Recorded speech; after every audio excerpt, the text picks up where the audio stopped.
Welcome to the Quran Way. Like, comment, and share this video. Subscribe and journey with us. اور یہ حدیث مسلم شریف کی ہے، صحیحین کے حضرت ابو ہریرہ سے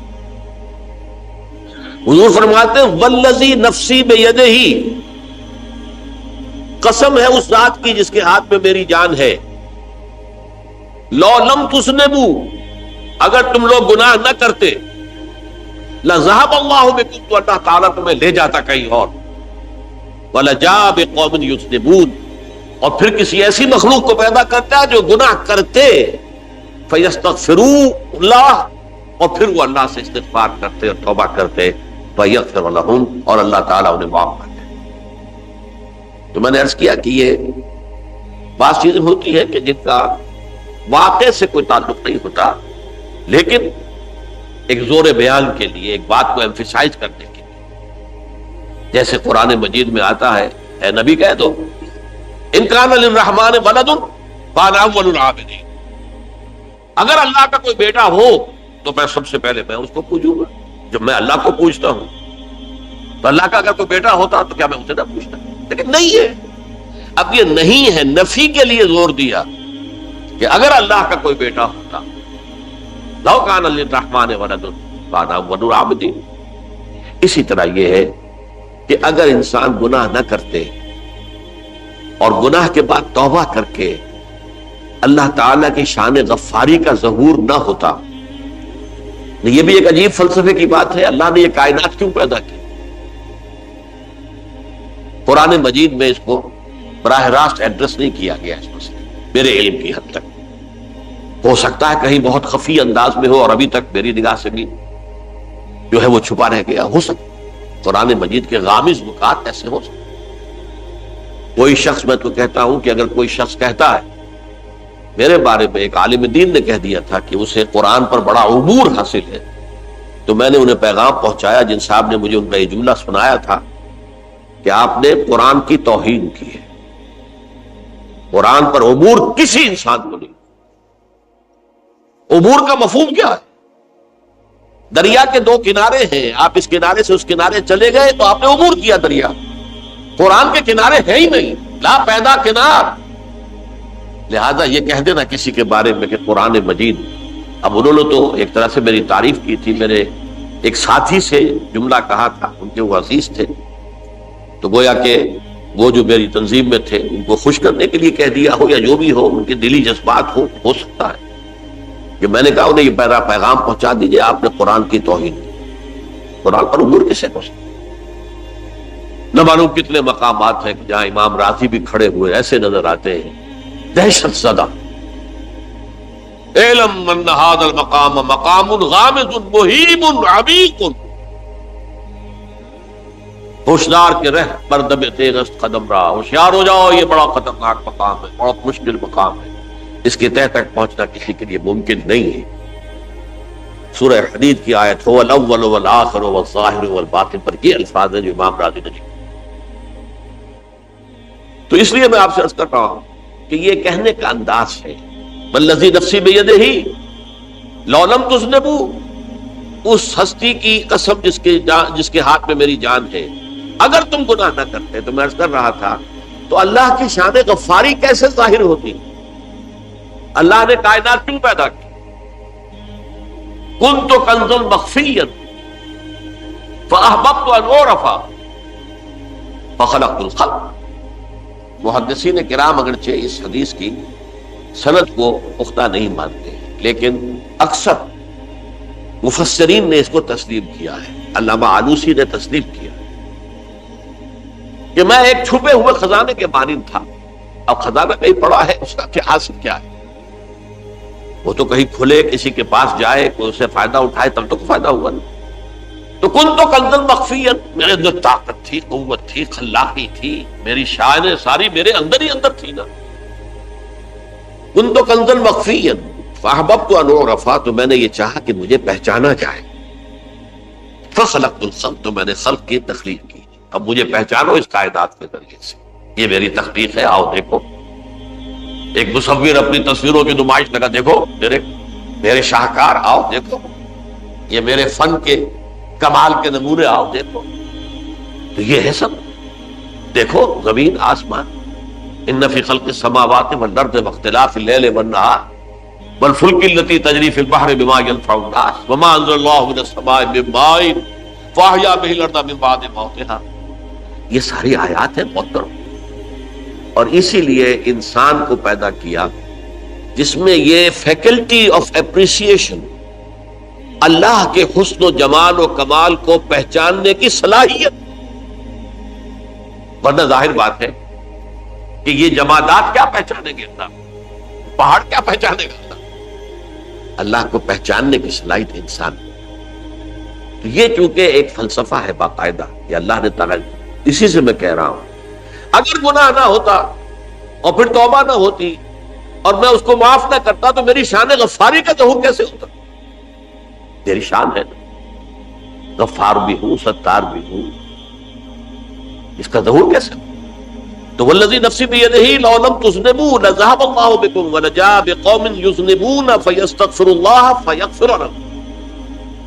اگر تم لوگ گناہ نہ کرتے تو اللہ تمہیں ختم کر کے کوئی اور ایسی مخلوق پیدا کرتا کہ جو گناہ کرے اور پھر وہ توبہ کرے اور اللہ اسے معاف.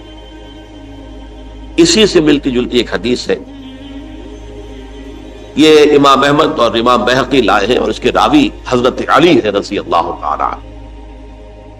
ان اللہ یحب العبد المؤمن المفتن التواب.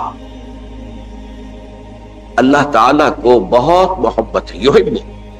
اب دیکھیے ایک طرف وہ آیات ذہن میں لائیے، اللہ تعالیٰ کن سے محبت کرتا ہے؟ واللہ یحب المحسنین. یا وہ لوگ ان اللہ یحب الذین یقاتلون فی سبیلہ صفا کانہم بنیان مرصوص. اللہ محبت کرتا ہے اپنے ان بندوں سے جو اس کی راہ میں جنگ کرتے ہیں صفے باندھ کر، گویا سیسا پلائی ہوئی دیوار ہے. یہ ہے مثبت کام، نیک کام، محسنین، اللہ کی راہ میں قتال کرنے والے. یہاں اس کے برعکس کہا جا رہا ان اللہ یحب، اللہ تعالیٰ محبت کرتا ہے اپنے اس بندے سے العبد المؤمن، جو مومن ہو. اس کی ایک اور بڑی پیاری حدیث آئے گی، المفتن التواب، جو بہت فتنوں میں مبتلا ہو جاتا ہو اور پھر بہت توبہ کرتا ہو. مفتن التواب، لیکن ساتھ ہی پلٹتا ہو، رجوع کرتا ہو، پھر اللہ کے حضور میں حاضر ہوتا ہو، پھر معافی مانگتا ہو. اللہ تعالیٰ کو اپنا ایسا بندہ بہت پسند. اب میں کچھ اور حدیثیں آپ کو سنا رہا ہوں. توبہ کا دروازہ دو اعتبارات سے کہا گیا ہے کہ ایک وقت آنے پر بند ہو جائے.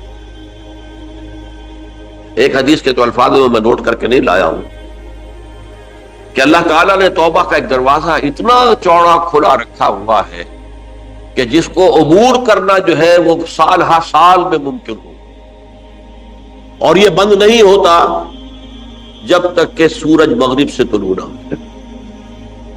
یہ قیامت کی جو آخری، قریب قیامت کی جو آخری نشانیاں ہیں ان میں سے وہی حدیث میں آپ کو سنا رہا ہوں. عن ابی ہریرہ رضی اللہ تعالی عنہ، اور یہ مسلم شریف کی روایت ہے، من تاب قبل ان تطلع الشمس من مغربها تاب اللہ علیہ.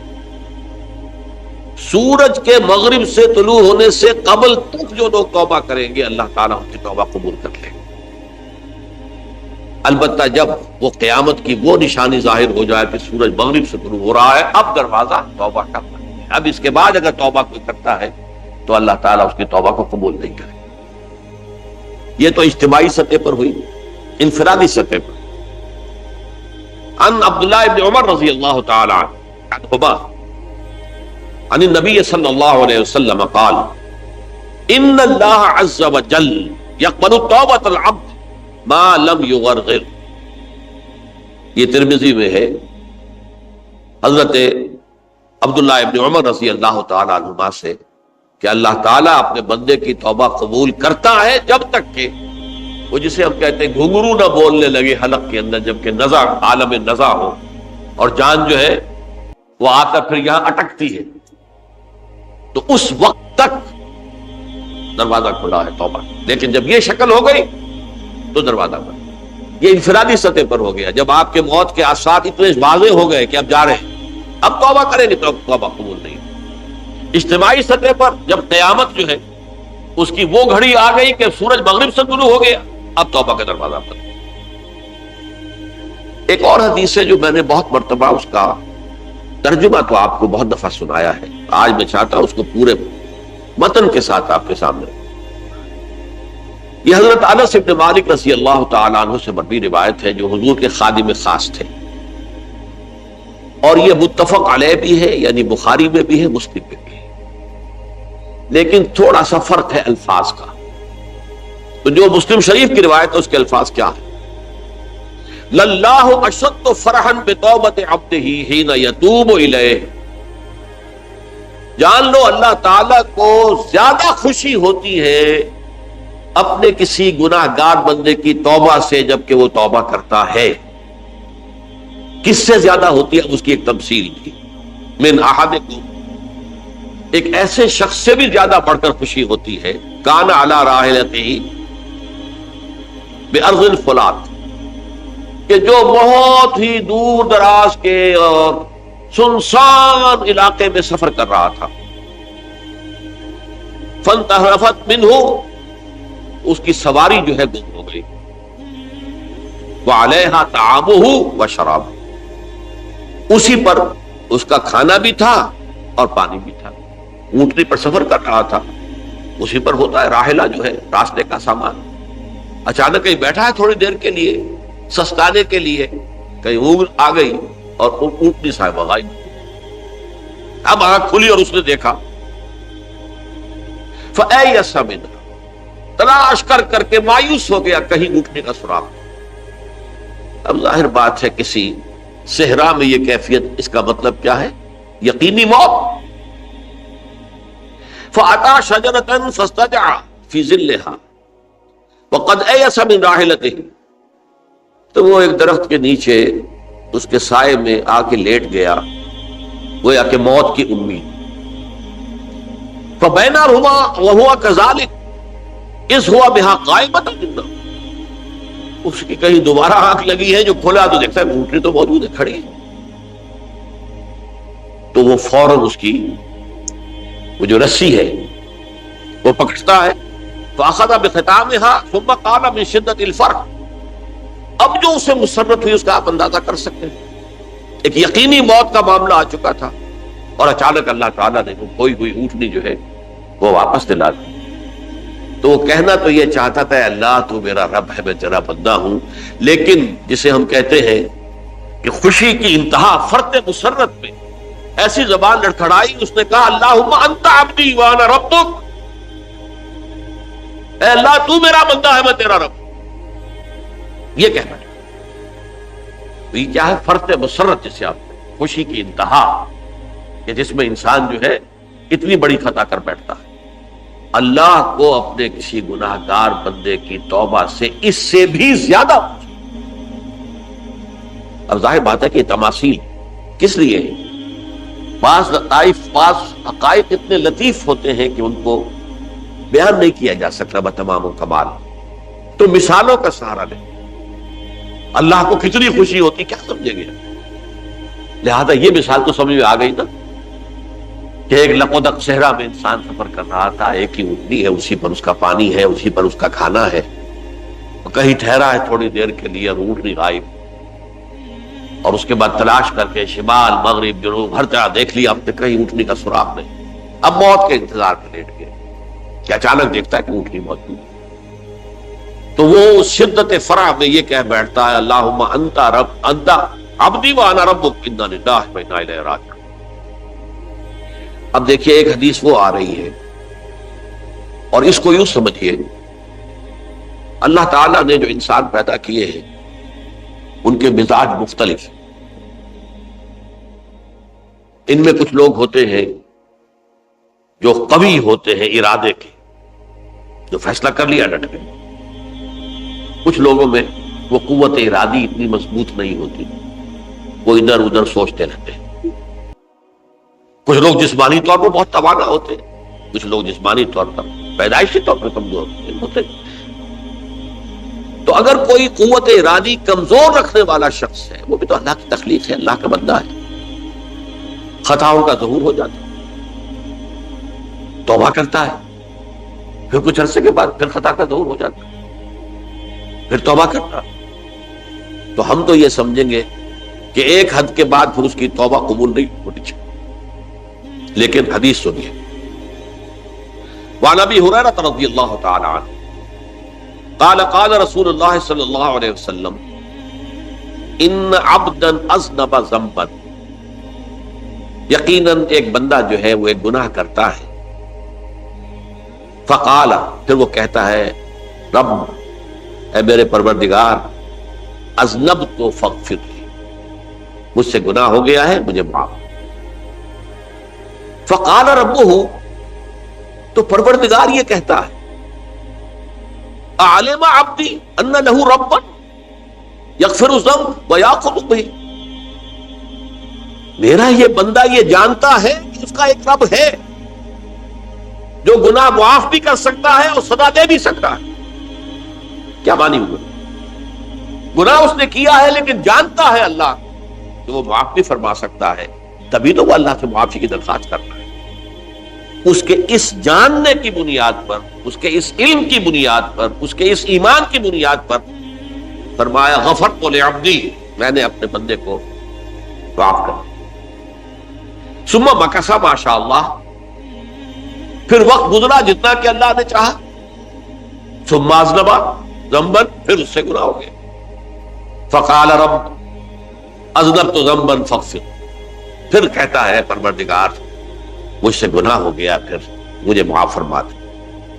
فقال ربہ، اللہ فرماتا ہے عالم عبدی ان لہ ربا یغفر الذنب ویأخذ بہ، میرا بندہ ہے نا جو جانتا ہے کہ اس کا ایک رب ہے، ایمان باللہ اس کے اندر ہے، تبھی تو پکار رہا ہے، اور یہ بھی جانتا ہے کہ وہ گناہ معاف بھی کر سکتا ہے اور چاہے تو پکڑ بھی سکتا ہے، سزا بھی دے سکتا ہے۔ تو فرمایا، اللہ تعالیٰ فرماتے ہیں میں نے فرمایا کہ میں نے معاف کر دیا۔ ثم مکث ما شاء اللہ، پھر ایک عرصہ گزرا اس کے بعد، ثم اذنب ذنبا، پھر اس نے گناہ کیا، قال رب اذنبت ذنبا آخر، اس نے کہا پروردگار میں نے تو پھر ایک گناہ کر دیا، فاغفر لی، مجھے بخش دے۔ فقال اعلم عبدی ان لہ ربا یغفر الذنب ویأخذ بہ، میرا بندہ جانتا ہے نا کہ اس کا ایک رب ہے جسے وہ پکار رہا ہے، کہ وہ جانتا ہے کہ اسے اختیار حاصل ہے کہ چاہے تو بخش دے اور چاہے تو پکڑ دے۔ اس کے اس علم، اس ایمان کی بنیاد پر میں نے اسے معاف کر دیا۔ ایک اور حدیث، میں نے چونکہ اس گفتگو کے لیے ان احادیث کا تفحص کیا ہے، یہ تو بہت ہیں حدیثیں، میں نے ان میں سے کچھ چنی ہے۔ ہمارے پاس واعظ ناصح، وہ بھی کسی شخص کو روکتے رہے، برائیوں سے روکتے رہے، نہیں رکتا تو کہیں غصے میں آ کے اللہ تجھے کبھی معاف نہیں کرے، یہ کتنا بڑا جرم ہے، اس کا اندازہ کیجئے اس حدیث سے۔ تم میرے بندے کو میری رحمت سے مایوس کر رہے ہو، کتنا بڑا جرم ہے، اس کا اندازہ کیجئے۔ یہ مسلم شریف کی روایت ہے، عن جندب، حضرت جندب رضی اللہ تعالی عنہ سے، ان رسول اللہ صلی اللہ علیہ وسلم حدث، کہ اللہ کے رسول صلی اللہ علیہ وسلم نے ایک واقعہ بیان کیا، ان رجلا قال، کہ ایک شخص نے یہ کہا، واللہ لا یغفر اللہ لفلان، کہ خدا کی قسم اللہ تعالیٰ فلاں شخص کو کبھی معاف نہیں کرے، وان اللہ تعالی قال، اس پر اللہ تعالیٰ نے یہ فرمایا، منزل الذی یتعالی علیہ، یہ کون ہے جو میرے اوپر حکومت کرنے والا آ گیا، جو میری طرف سے حکم لگا رہا کہ میں کبھی معاف نہیں کروں گا۔ منزل الذی، کون ہے وہ شخص، الذی یتعالی علیہ، انی لا اغفر لفلان، کہ میں فلاں شخص کو کبھی معاف نہیں کروں گا، قد غفرت لفلان، اس کو تو میں نے معاف کر دیا، واحبطت عملہ، اس شخص کے تمام اعمال میں نے ضائع کر دیے کہ تم نے میرے بندے کو مایوس کیا۔ یہ ہے جرم کی انتہا۔ تو توبہ کی دعوت دیتے رہو، توبہ کے لیے لوگوں کو آمادہ کرتے رہو، توبہ جو ہے اس کے لیے ترغیب دیتے رہو، اللہ تعالیٰ معاف فرمانے والا۔ اب آخری حدیث سنا رہا ہوں، یہ تو بہت ہی عجیب حدیث ہے اور متفق علیہ، بخاری اور مسلم دونوں میں۔ حضرت ابو سعید الخدری رضی اللہ تعالی عنہ جو ہے اس کے راوی،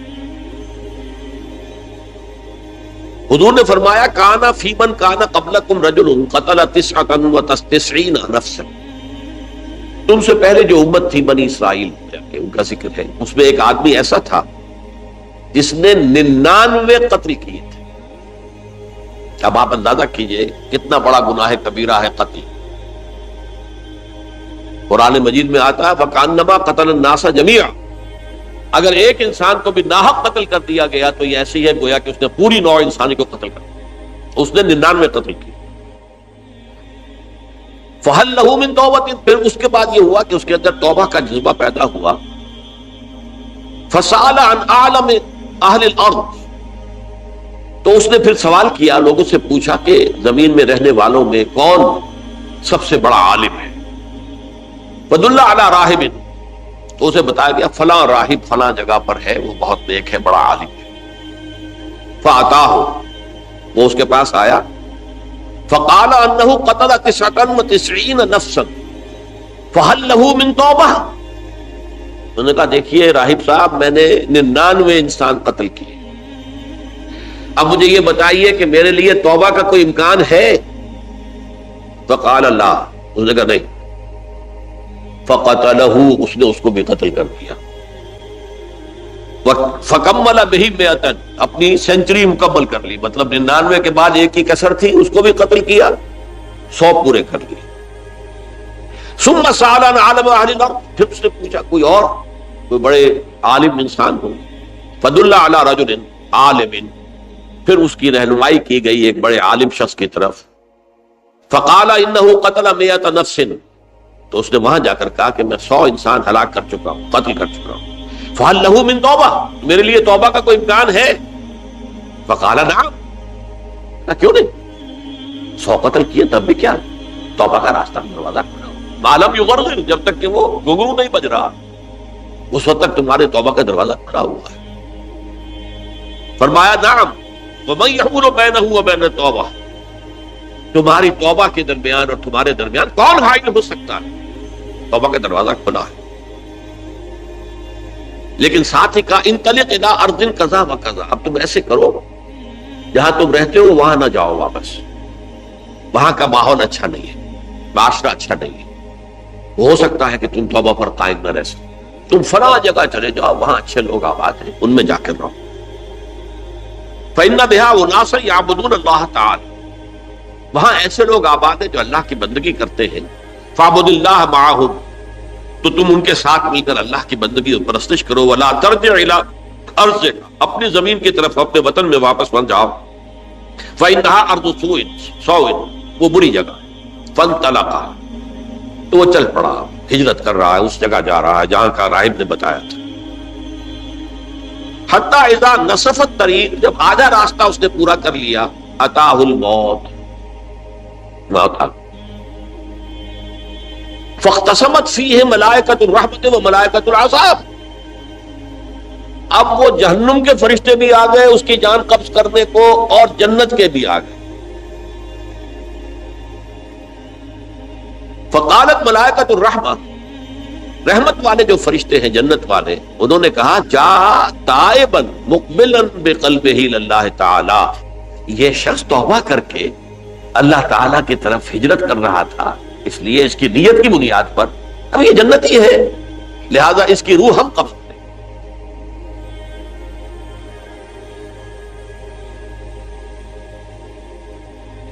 وقالت الملائکۃ العذاب، اور وہ جو عذاب والے فرشتے ہیں وہ کہیں گے انہ لم یعمل خیرا قط، اس نے توبہ کے بعد کوئی نیک عمل تو کیا ہی نہیں، تو کس بنیاد پر اس کو تم جنت میں لے جاؤ، اس کو تو دوزخ میں جانا چاہیے۔ فاتاہ ملک فی صورت آدمی، تو ان کے پاس اللہ نے ایک اور فرشتے کو بھیج دیا آدمی انسانی شکل کے اندر۔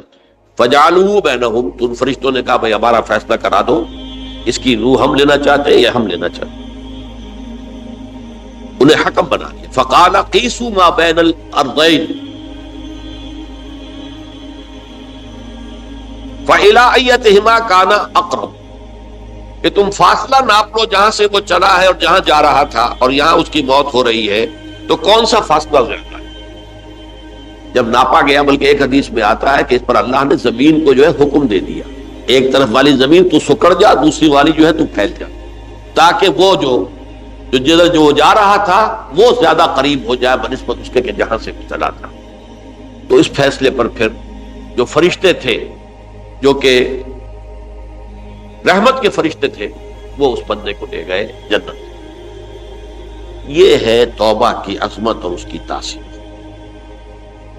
اب آئیے اجتماعی توبہ کا طریقہ کار جو میں نے بہرحال بیان کیا ہے. پہلے افراد توبہ کریں اور صحیح توبہ کریں. صحیح توبہ کیا ہے؟ ہماری زندگیوں میں کوئی حرام شے ہے فوراً نکال باہر. ہماری معاشرت اور اس معاشرے میں رہتے ہوئے جو قانون ہے جس کے ہم پابند ہیں، ہم کسی زانی کو رجم نہیں کر سکتے، ناممکن ہے. یہ تو قانون ہی بنے گا تب ہوگا. ہم کسی چور کا ہاتھ نہیں کاٹ سکتے، تو قانون بنے گا تو ہوگا. تو ہم جن چیزوں پر عمل نہیں کر سکتے قانوناً، ان کے علاوہ باقی پوری شریعت جس پر عمل کیا جا سکتا اس پر عمل پیرا. سود میں بند نہیں کر سکتا، بینکوں کو میں آگ نہیں لگا سکتا، اور بینکوں کو آگ لگا دیں گے تبھی سود تو ختم نہیں ہوگا. لیکن یہ تو کر سکتا ہوں نا کہ براہ راست سود میں ملوث نہ ہوں، سود پر قرضہ لے کر اپنا کاروبار نہ چمکاؤں، نہ بڑھاؤں، سود پر قرضہ لے کر اپنے مکان نہ اونچا کروں. یہ تو کر سکتا ہوں. تو کم سے کم جو ڈائریکٹ کسی نے قانون نہیں بنایا، لازم ہے آپ پر کہ آپ سودی قرضہ لیں اور اپنی بلڈنگ عالی شان بنا دیں، کسی نے نہیں کیا. یہ اگر کر رہے تو آپ مجرم ہیں. آپ کے معاشرے میں کوئی قانون نہیں بنا کہ پردہ ختم، برقع حرام. مصر یہ ترکی میں تو کر دیا گیا برقع حرام. وہاں تو سر کو اوپر جو ہے ڈھانپنا جو ہے، سکارف لینا بھی ممنوع ہے. یہاں تو نہیں ہے. پھر یہاں جنہوں نے چھوڑا ہے مجرم خود ہے.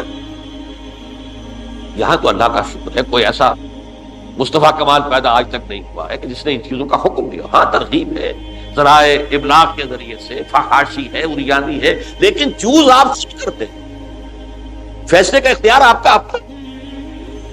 تو جن چیزوں کے اندر بھی گناہ سے بچنے کا امکان ہے اس کو عملاً ترک کیا جائے. اور نمبر 2، عزم مصمم کر لیا جائے کہ اللہ اب بقیہ زندگی جتنی بھی ہے اس میں اپنی توانائیاں، اپنی قوتیں، اپنی صلاحیتیں صرف کروں گا تیرے دین کی تبلیغ اور تیرے دین کے قائم کرنے کی جدوجہد. عزم مصمم. یہ لوگ اگر 14 کروڑ میں 14 لاکھ بھی ہو جائیں، بہرحال 2-4 کی توبہ کرنے سے ملک کی قسمت نہیں بدلتی. معتدل تعداد کے اندر جو ہے یہ لوگ اگر ایسے ہو جائیں اور پھر یہ کہ وہ مل کر اگر زور لگائیں، واقعتاً اس ملک کے اندر شریعت اسلامی کا نفاذ ہو سکتا ہے، اللہ کا نظام قائم کیا جا سکتا ہے. یہ ملک بنایا اسی لیے گیا. تو یہ توبہ کا جو ہے اجتماعی توبہ کا یہ پوری تفصیل تو میں بارہا بیان کر چکا ہوں.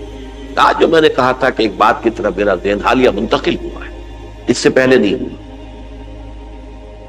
یہ توبہ کرنے والے لوگ جب تک 14 لاکھ نہیں ہے، 1400 ہی ہو، لیکن یہ اگر دعا کریں گے اللہ تعالیٰ کے خلوص کے ساتھ تو ان کی دعا قبول ہو. دعا بہت بڑی شے.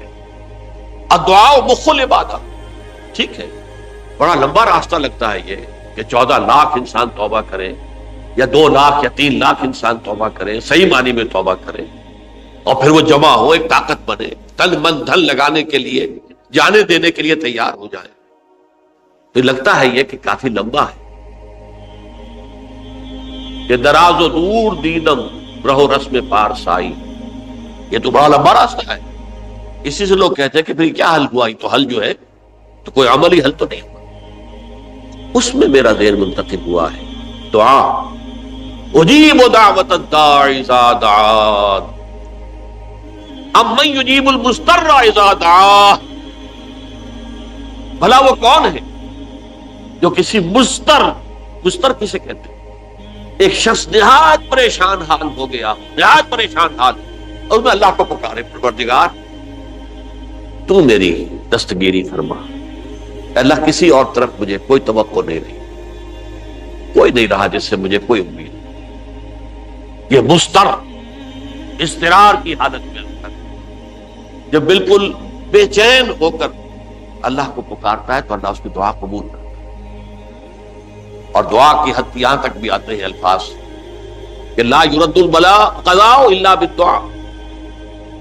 تقدیر الہی کو بھی اس لیے دو حصوں میں تقسیم کیا گیا، تقدیر مبرم، ایک تو اللہ کا وہ فیصلہ ہے جو ٹل نہیں سکتا کسی صورت میں، ایک تقدیر معلق ہوتی ہے تو صحیح اللہ کا فیصلہ لیکن اس میں تبدیلی ہو سکتی ہے۔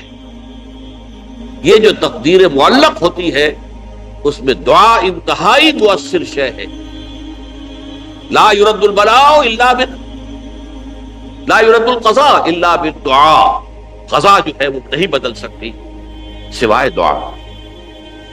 اس دعا کی تو کم سے کم ہم منادی کریں، لیکن پہلے شرط وہی ہے، ورنہ وہ دعا نہیں ہے، ورنہ وہ توبہ نہیں ہے۔ توبہ صحیح ہو، حرام سے اپنے وجود کو، اپنے گھر کو پاک کریں، اس کے بغیر کچھ نہیں۔ اس کے بغیر تو جیسے کہ کہا گیا سورہ مائدہ میں قل یا اہل الکتاب لستم علی شیء حتی تقیموا التوراۃ والانجیل، اے نبی ان سے کہہ دیجئے اے اہل کتاب تمہاری کوئی حیثیت اللہ کی نگاہوں میں نہیں ہے، تمہاری کوئی دعا اللہ کے ہاں قابل پذیرائی نہیں ہے جب تک کہ تم تورات اور انجیل کو قائم نہیں۔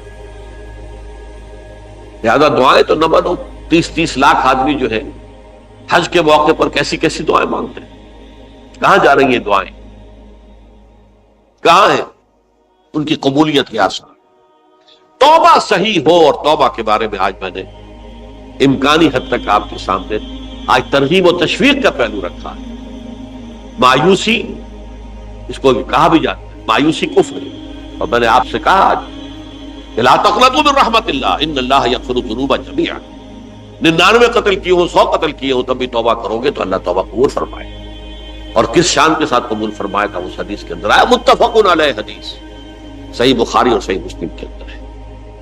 تو اگر ہم اس توبہ کی منادی کریں نمبر 1، اور جو لوگ توبہ کریں صحیح معنی میں، ایک طرف تو وہ جد و جہد شروع کر دیں اللہ کے دین کے قائم کرنے کی جد و جہد، اس میں پیچھے نہ رہے، لیکن اس اسنا میں جو دعائیں وہ کریں گے، اللہ تو نے یہ ملک ہمیں عطا کیا تھا، ہم نے اپنے زور بازو سے اسے نہیں حاصل، یہ سلطنت خدا داد پاکستان، اور اے اللہ اے خاص ہے خاصان رسول وقت دعا ہے، امت پہ تیری آنکھ یا جب وقت پڑا ہے، میں اپنے احساسات جو ہیں آپ کے سامنے الفاظ میں بیان نہیں کر سکتا۔ یہ جب یروشلم کی تباہی ہوئی تھی جس کا میں نے ذکر کیا ہے، 6 لاکھ انسان قتل ہوئے تھے، اور 6 لاکھ کو نبوکدنضر جو تھا وہ ہانک کر بھیڑوں بکریوں کی طرح بیبیلونیا لے گیا تھا، اس سے پہلے کتنے ہی نبی اہل کتاب کے وہ کہتے رہے تھے کہ ہوش کرو، توبہ کر لو، بلکہ ایک جگہ کے الفاظ یہ ہیں درخت کی جڑ پر کلہاڑا رکھا جا چکا ہے، اب بھی ہوش میں آ جاؤ، ہوش میں نہیں۔ دنیا پرستی، جو بھی ان کے نفس پرستی جو بھی ان کے اوپر مسلط ہو چکی تھی، اس نے انہیں توبہ نہیں کر، تباہی اور بربادی ہو گئی۔ آج ہماری نگاہوں کے سامنے عراق کے ساتھ کیا ہو، بغیر اس کے کہ کوئی جرم ہو، بغیر اس کے ہم تو بڑے بڑے جرم کر چکے ہیں، ان کی نگاہ نان پرولیفریشن ٹریٹی جو ہے اس کے خلاف ہمارا عمل جا رہا ہے پوری دنیا کے اندر۔ انہوں نے کہا کہ ہم اس کو ایٹمی صلاحیت کو نہیں پھیلنے دیں گے۔ وہ ایک خاص وقت میں افغانستان میں انہیں ہماری ضرورت تھی، اپنے اصل دشمن USSR اپنے مقابل کی طاقت کو ختم کرنے کے لیے، اس وقت انہوں نے اپنا منہ جو ہے پھیر لیا تھا، نہیں دیکھا تھا، اور ہمارے ہاں اللہ کی یہ رحمت آ گئی کہ ایٹمک صلاحیت بھی حاصل ہوئی۔ اور پوری دنیا میں شاہ عبداللہ نے کہا تھا، پرنس عبداللہ نے، کہ یہ آپ کا نہیں ہے، یہ جو نواز شریف صاحب سے جب اس کا ہم نے دھماکہ کیا یہ بم آپ کا نہیں ہے، یہ پوری امت مسلمہ کا۔ کیسے یہ برداشت کر سکتے ہیں یہودی اور یہودیوں کے اعلی کار عیسائی، خاص طور پر Protestants, West White Anglo Saxon Protestants? تو سمجھ لیجئے کہ پاکستان کی جڑوں پر بھی تیشہ رکھا جا چکا۔ یہ میرے احساسات کی اس سے کم میں تعبیر ہو نہیں سکتی، لیکن اب بھی امکان ہے، اب بھی امکان، اب بھی امکان۔ توبہ کرو، توبہ کراؤ، مل جل کر طاقت بنو، کوشش کرو کہ یہاں اسلام کا نظام آ جائے، اور اس اسنا میں بھی دعا کرو اللہ تعالیٰ سے کہ اللہ ہمیں مہلت عطا فرما دے، ہمیں کچھ اور مہلت عطا فرما دے، اے اللہ ہمیں کچھ اور مہلت عطا فرما دے۔ بارک اللہ لی ولکم فی القرآن العظیم ونفعنی وإیاکم بالآیات والذکر الحکیم۔